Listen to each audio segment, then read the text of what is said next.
Hi, I'm Michelle with Plant-Based Partners, and we're here today to show you how to make sprouted almond milk.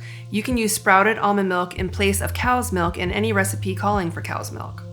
When you buy almonds from the store, they are in a dormant state. Soaking the almonds in water releases their enzyme inhibitors, bringing the almonds to life. This milk is fresh, full of enzymes, delicious, and cruelty-free. We get more nutrients, flavor, and good life energy. The elements we use to make sprouted almond milk are 1 cup whole raw almonds. We like organic. Water, a blender. We're using a Vitamix. A medium or large bowl, a mesh bag or strainer. Step 1, soak the almonds. Pour in enough water to cover the almonds. Let the almonds sit like this at room temperature for the day or overnight. You will see that the water will get murky and sometimes foamy, so be sure to replace the old water with fresh water once or twice during the soaking process. Step 2, check the almonds. When the soaking time is done, your almonds will look plump and round. Check to see if the almonds have sprouted by pinching off the skin. If the skin slips off easily and your almond has a distinct dove's tail, your almonds are sprouted and ready for the next step.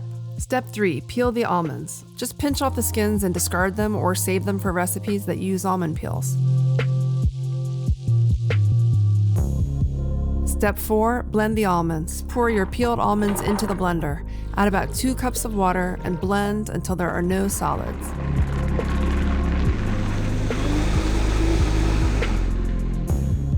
Step 5, strain the almonds. Pour the almond mixture through your mesh bag and squeeze out the milk.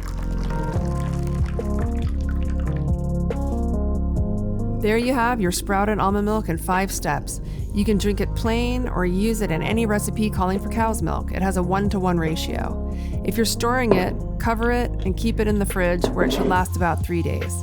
If you don't want to peel the almonds, then just blend the sprouted almonds and strain the mixture through your mesh bag.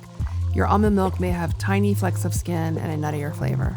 And now you have sprouted almond pulp, which you can also use in a recipe, or use it to make almond flour or almond meal. Sprouted almond milk is just one of the plant-based alternatives to cow's milk. You can make or buy so many other types of plant-based milks, with all the harm it causes to the cows, the environment, and our health. There is no need or good reason to buy cow's milk anymore. Just as human milk is made for baby humans, cow's milk is made solely for baby cows. Thank you for joining us today. Please feel free to leave any questions in the comments and let us know if there are any plant-based topics you would like us to discuss in the future. Delicious. Enjoy.